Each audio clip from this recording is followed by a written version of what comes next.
So Nick, would you just introduce yourself and explain how you came into this project?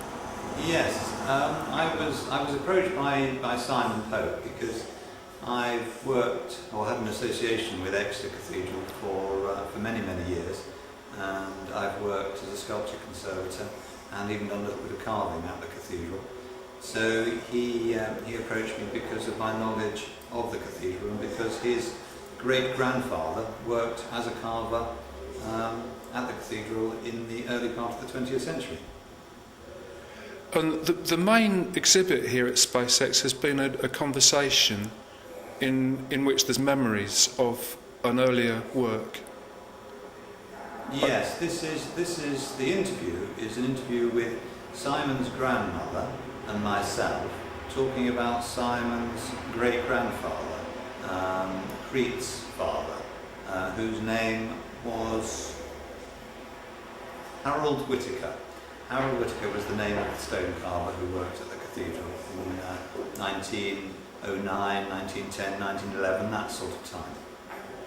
So is the interview more about him as a person, or does it recreate the work that you've later recreated, as it were? Well, a key part of the interview is to do with the fact that Simon's grandmother, Crete, remembers being taken round as a little girl by her father, Harold Whittaker, to look at the carvings that he'd done.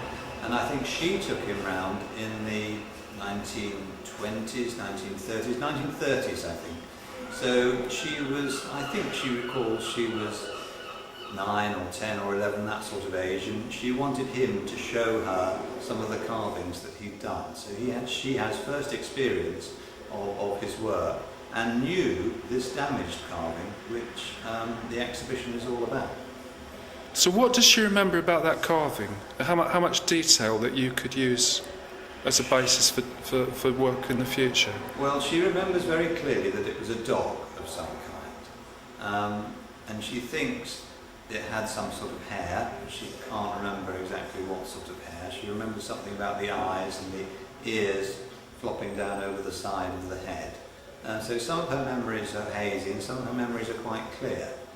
So I've sort of used what information I can to create this clay model based on my knowledge of medieval stone carving and the words that Crete has spoken in the interview. So you're familiar with such carving from Exeter and other cathedrals? I am, yes, because I've worked at Exeter Cathedral, Wells Cathedral, Salisbury Cathedral and many others, so I've got quite a good knowledge of medieval carving. Although in this case the original was done in the 20th century. It was indeed, but it was done as a replacement for 14th century carving, and the style of Harold Whittaker is quite distinctive, but I think when you look at his work, it's to do with sort of grotesques and gargoyles and animals and fabulous beasts.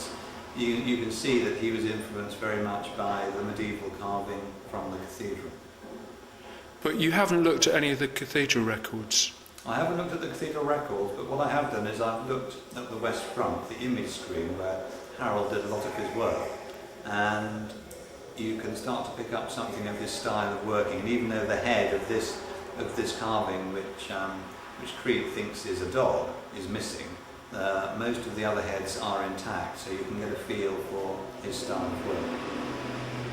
So shall we have a look now at what you've done here? This is my clay model of the dog, and all this part is missing. So we have the body remaining on the image screen, and the head is missing. And you can see the remains of a chain, some very wide links of a chain. So obviously the dog was sort of restrained in some way by a chain going round its neck. And Crete very clearly remembers these sort of long ears which sort of hung down. She did seem to remember something about hair, whether it was curly or straight, we weren't sure. So I've sort of stylized the hair with these folds on the face and over the top of the head.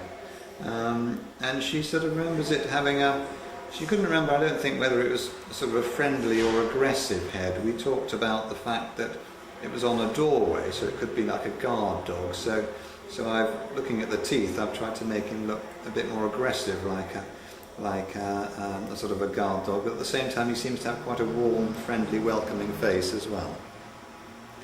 And this is a clay model. Yes. So will there be a stone version of this? Yeah, this is the maquette to work out the ideas for the actual stone carving. This will be dried and then fired as a terracotta piece, and then from that a carving will be made. But I've modelled it at least twice the actual size, because in order to work out the ideas, I find it easier to work on a larger scale. And then once I've worked out the ideas in clay on this sort of twice-size clay model, I can then reduce it in size for the actual stone carving. So when and where would this be shown?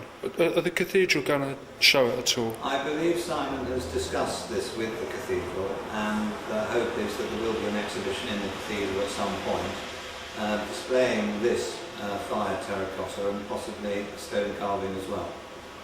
But they won't necessarily replace the version on the west front, because they may not. They have a cathedral fabric committee who has to approve of such things.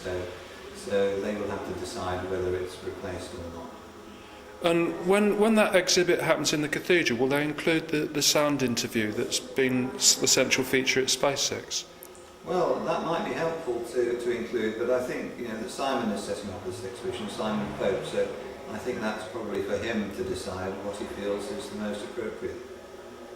Okay, because there's only a few more days to catch it here, and by the time this is loaded, the option of listening here at SpaceX will be gone, I think. It may well be. I mean, I hope that there will be an opportunity for the recording to be available, or a transcript of the recording to be available, because it sort of makes sense, because it links so closely with the model and the subsequent stone carving. Well, I think finally, has it been a good experience for you? Have you enjoyed working in this way? Because it must be quite different to the normal work that you do. Completely different from the way, because the way I would normally work is look at a decayed piece of stone and look at contemporary examples and make drawings and models and work from that. But to actually be in discussion with somebody who's going back to her childhood, remembering being taken around the cathedral. Oh, what is this? We're talking about 70 years ago, maybe. To work from that memory is an interesting and unique way of working. And I think what I like about it is that, as Crete has been speaking, ideas have come up in my head about how they could be transformed into the model and thus into stone. So a very interesting experience for me. Well, great. Well, thanks very much for talking to us. Thank you.